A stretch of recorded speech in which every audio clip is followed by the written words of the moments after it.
Have this meeting? Is it legal? Yes. Is anything legal in JNU? I thought everything is declared illegal. Free speech is allowed? It is 1 hour a day. Huh? 1 hour a day. For now it is. But you have doubts? What you are saying here? What did you say? I mean, it's still a fight, right? It's not over. You haven't surrendered yet. It's a difficult fight. I mean, in one sense, it's a global fight, correct? See, today I wanted to talk to you about the battle of ideas. And in a way, it's something that you might wonder, what is this phrase, the battle of ideas? Anybody heard this phrase before, the battle of ideas? It's not a phrase we use much. You've not heard this phrase? In Ecuador, this phrase has not appeared. The battle of ideas. No? It's from Cuba. It was actually first developed in a speech by Castro in 1996. It's a very important speech. Sadly, I don't think we published it. We should publish it in Leftward as a little book, Castro on the Battle of Ideas. It's a very important speech. You see, 1996 was a difficult year. The period leading up to 96. Soviet Union collapsed in 1991, between say the late 80s and 91. Right after the collapse of the Soviet Union, the United States exerted itself militarily against Iraq.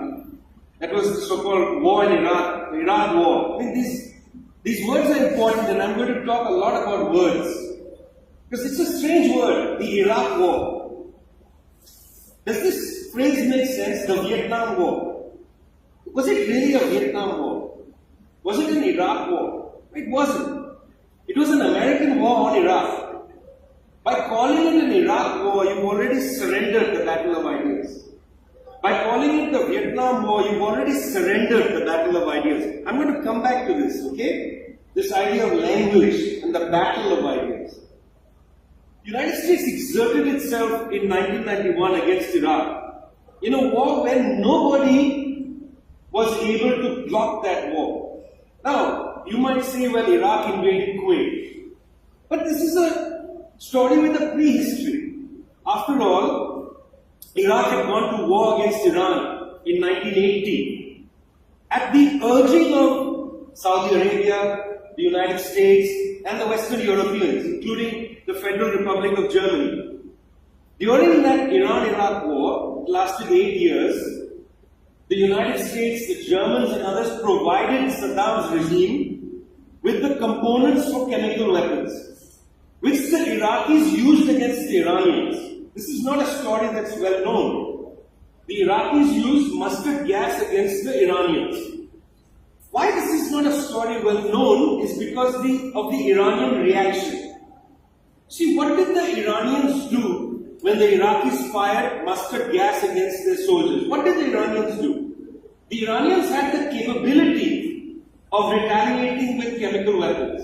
It's not that hard to fire chlorine, for instance, in a missile against the Iraqis. But no, Ayatollah Khomeini wrote out a very detailed fatwa saying that the Iranians will never use the weapon of mass destruction. Even though Iraq had used chemical weapons against Iran, the Iranians said, we will never use the weapon of mass destruction. You see why this story is not to be remembered today? You don't want to remember this story because it's very important for the West today to make the case that Iran is a threat to the planet because it has a nuclear program.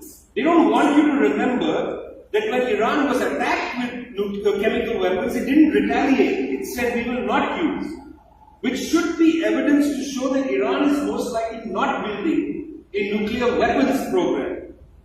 But the battle of ideas is such that we are losing it even in this argument. I'm going to come back to that battle of ideas in a minute. We're still setting up the context. So the West, Federal Republic of Germany, West Germany, the United States, provided Saddam with the components for chemical weapons which they used not only against the Iranians but also against Iraqi Kurds in the city of Halabja. They used these weapons. It was not a threat. And the West knew this. Twice in the 1980s, Donald Rumsfeld visited Saddam Hussein, and publicly on Iraqi television there is image of the two of them shaking hands. They were cutting deals, weapons deals, to arm Iraq against Iran, because the idea was to block the Iranian revolution, Islamic at the borders of Iran, not allow it to come into the rest of West Asia. At this time, there was nobody to challenge the American narrative, the Western narrative of world affairs.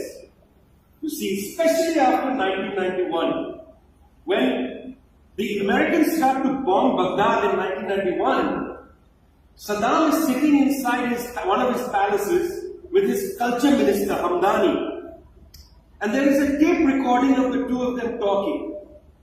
And Hamdani says to Saddam, "Where are the Russians?" It's very interesting that he asks that question. Where are the Russians? Well, they are no longer in world history because the Soviet Union had collapsed. And in Russia, a notorious drunkard, pro-American drunkard by the name of Boris Yeltsin, had been given the keys to the entire post-Soviet landscape. And he was giving away public sector, buildings and firms to his oligarchic friends, pro-American oligarchic friends. At that time, there was no military challenge to the United States, and they were dominating the story of world affairs. Secondly, by the early 1990s, the Americans and the Western Europeans and Japanese began to dominate the theory of what trade was. It's interesting. In 1940s, right after World War II, the different powers gathered in Bretton Woods, New Hampshire, and they created two institutions that you know of. They created the International Monetary Fund, and they created the International Bank of Reconstruction and Development, what we know as the World Bank. But there was a third institution which was going to be built, and there was a conference held in Havana, Cuba, before the revolution in 1948, and that was a conference to build an international trade organization. In other words, monetary policy would be regulated by the IMF, development policy would be regulated by the World Bank, and trade policy was to be regulated by the International Trade Organization. But the Western powers were not keen on having an international trade organization, because that would, at that time, allow other powers, not only the Soviets, but also the non-aligned movement, which would emerge after 1961, to set the terms of trade negotiation.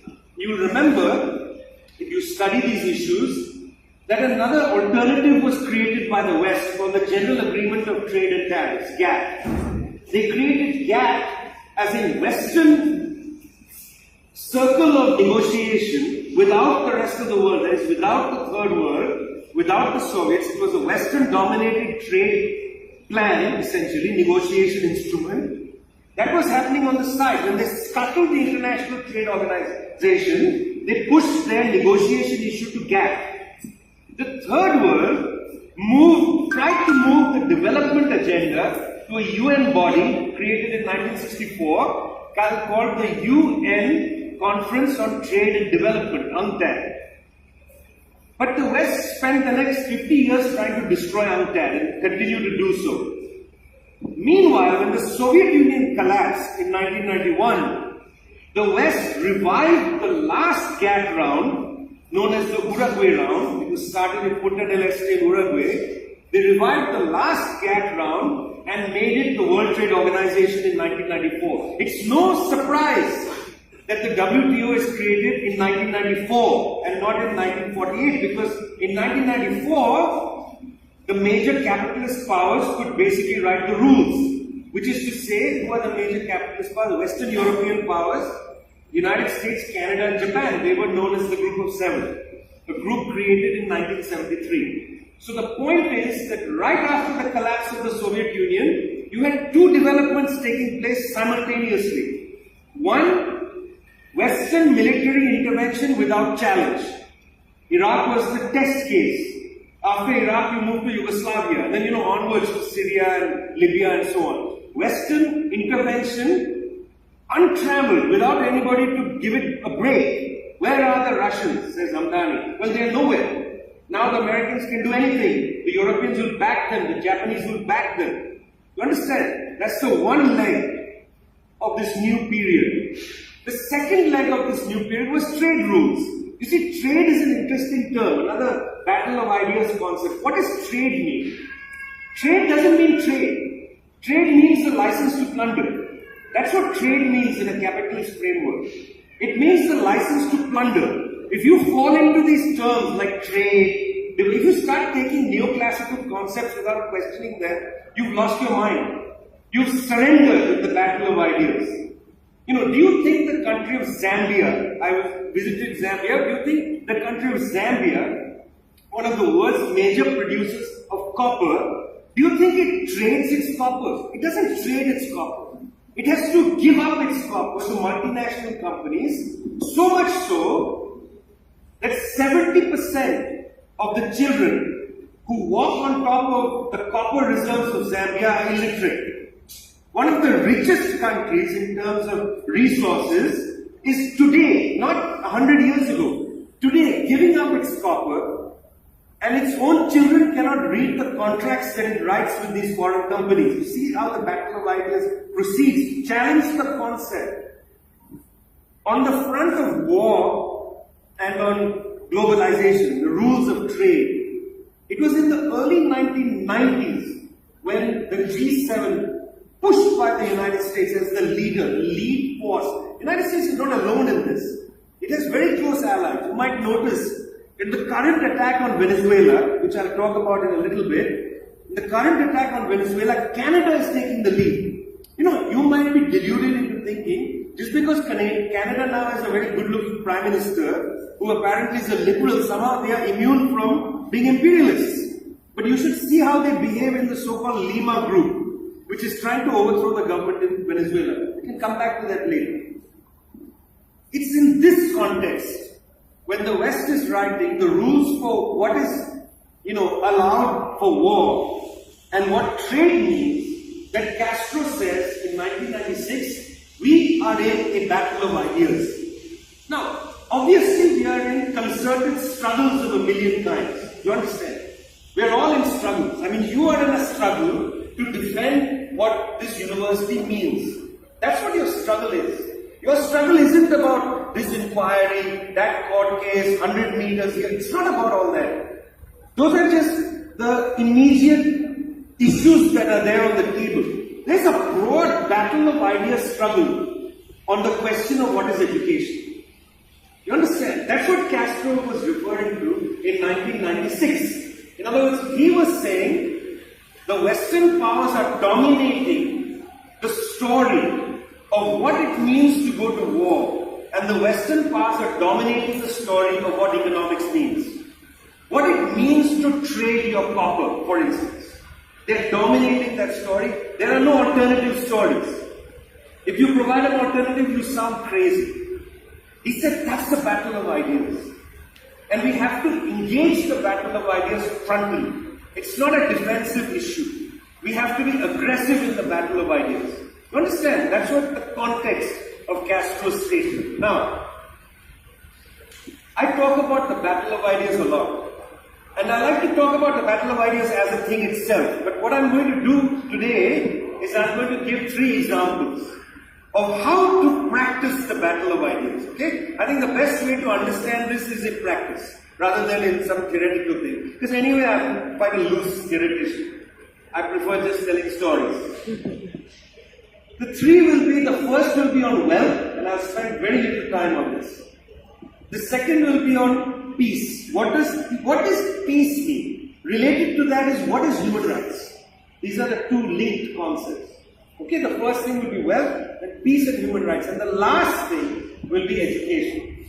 What does education mean? What does it mean under this phase of capitalism? And what does it mean for the human spirit? Because really that's what the battle of ideas is about. Battle of ideas is challenging capitalist logic from the standpoint of human emancipation. Because after all, our brains are not like an account book. You know, we are not programmed to be rational actors like a capitalist computer, for instance. What is the input, what is our efficiencies and so on. You know, the double entry account book, what are assets, what are liabilities. I mean, who thinks like that? Human beings have a much fiercer understanding of their own commitments, desires, ambitions, much greater than the narrowness of, you know, liabilities and assets or inputs and outputs and things and these efficiency ratios. But capitalist logic is about the efficiency ratio. You know, it's about asking, what are you getting for your education? We're going to come back to that. What are you going to make of yourself? All this money was spent on what are you going to... I mean, how do you calculate that, firstly? You see, the way they want to calculate, I'm going to come back to this again, is they want to make you a steward of capitalism. If you're a steward of capitalism, then it's worthwhile investing in you. If you're a critic of capitalism, it's a waste of energy. We'll come back to that later. Okay? So let's go one by one. Are we okay so far? You understood the context. You got this trade thing. The trade thing is important. We'll come back to that later. Alright, well, wealth is a great concept. I mean, it's stunning, you know. You had 19th century theory where somebody like Marx shows up and Marx looks at all the other theories available in his day. He looks at, you know, Smith from an earlier era. He looks at his almost contemporaries, Ricardo. He looks at some people just a little before him, the French socialists. And he's very interested in the question of how do they understand wealth? You know, it's an issue for him. How do they understand wealth? Because after all, it's a paradox. I mean, how does wealth get produced? Who's wondering about that? Well, it's interesting. In our time, that wonderment has disappeared. Because the battle of ideas has tilted in favor of the view that wealth is produced by entrepreneurs. You see, what you need is the civilization of entrepreneurs. If all of you become entrepreneurs, you will become wealth generating. Everybody else is relatively parasitic. The dominant ideology today is that entrepreneurs create wealth. And we look up to them. You know, we are supposed to genuflect before them, bow down to them. Who are the great entrepreneurs? Doesn't matter. One or two of them turn out to be scoundrels, let's set them aside. You know, from Bill Gates to our own Indian versions, there are many of them. You know, maybe you are embarrassed to say Adani is an entrepreneur. You know, maybe you don't want to go in that direction, so you go to some of the IT people, because they seemingly are cleaner. Whatever. Okay? But the entrepreneur somehow generates wealth, and they deserve that wealth, because they've come up with something, or they're just people of, you know, great stimulating thoughts and so on. They come up with interesting ideas. They are the ones who produce companies. You know, they are the ones who then give people jobs. Have you heard that expression? That, you know, the rich should not pay tax because the rich give people jobs. If the rich pay tax, then jobs won't be created. Have you heard this argument? It's a common argument now that the rich somehow donate jobs to people. In other words, the rich are the ones that create wealth. Everybody else is potentially a drain on society. Unless you line up behind the rich and thank them for the job they are giving you. That's the general theory we have today. So we have very few mainstream people, because after all, in many ways, Marx in his day was fairly mainstream. You know, okay, fine, you say, you know, he published books, barely anybody read them, whatever. But his thinking wasn't out of the ordinary. I mean, which is why his thinking was so quickly picked up by the trade union movement. Because it was mainstream in a certain class. See, don't surrender the idea of what is mainstream.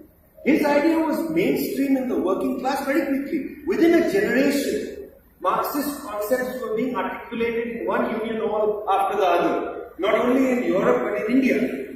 Among top workers in Colombo. You know, there is evidence that just a generation after Marx, trade union organizers are using that argument in trade. It was a mainstream idea.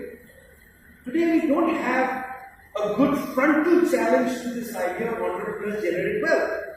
We don't come out there and say this is nonsense, it's garbage. Because after all, you don't need Marxism to tell you this, but Marxism helps. Marxism in that sense is a common sense science. Because Marxism identifies what is true. which is that wealth is socially produced and privately appropriated. It is socially produced. It is not produced by an entrepreneur. What do you mean by saying wealth is socially produced? Look, when a worker goes and works, say, in a factory, the worker, as we know, is donating their labor, part of the working day, their productivity, etc., to the company.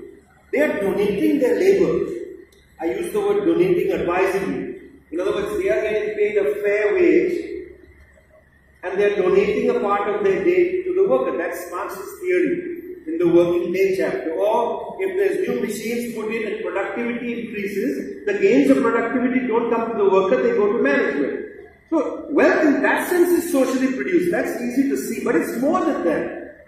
Because then the worker has to come home exhausted. You know, Marx has this great section in Capital where he talks about how the worker is the one, labor power is the one commodity that walks away from the factory intact and then has to get revitalized to come back to sell itself the next day. That's the question of reproductive labor now. That begs the issue of reproductive labor. Worker goes home in the evening, whether the worker is male or female, they have to be reproduced to come back the next day. That means somebody is taking care of them. Somebody is making sure that they are re-energized to come back the next day. Now, in a sexist society, that's typically a woman at home. Whether she is also working and coming home is irrelevant. But she is now going to have to work that other shift, taking care of children, taking care of, the husband or whoever it is at home. So there's a lot of labor that goes into the reproduction of labor. So when we talk about that wealth is socially produced, we're not just meaning that the labor whose wages are being, part of the day, we're not talking only of that. But society is actually producing the possibility, not only the social reproduction. Somebody taught that worker that teacher's labor is now inside that labor. You see, that teacher's work is also there. The laborer went to see a film. The laborer was walking down the street. You told me a funny joke, I laughed. That is part of social reproduction. I tell a story to you, if you imagine one of you decides that, I have a desire to be a clown, or just as an amateur clown, and I'm going to walk around the streets of Delhi dressed like a clown. It's a viable and good thing to do. It's a socially useful thing. Why? You walk down the streets of Delhi dressed as a clown, you amuse people. Now, capitalism takes away our energy. It exhausts us. When somebody amuses me, that revitalizes me. I might be at a break smoking a cigarette from my boring job, some IT place, I'm doing code or something, bored, smoking a cigarette, and then a clown walks by. I smile, I go back re-energized. That person has contributed to the wealth that is now generated in that IT company. You understand what social production of wealth means? Social production of wealth, it does not just mean that the actual worker there is donating their labor to make wealth, but wealth is actually produced socially, but it's privately appropriated. And that is the core challenge one has to make to the idea of wealth. Because you have to frontally argue against the idea that entrepreneurs make wealth. And to do that, you have to once again socialize what wealth means. Why is this important? You see, it's important because the demands we make on society are defensively made.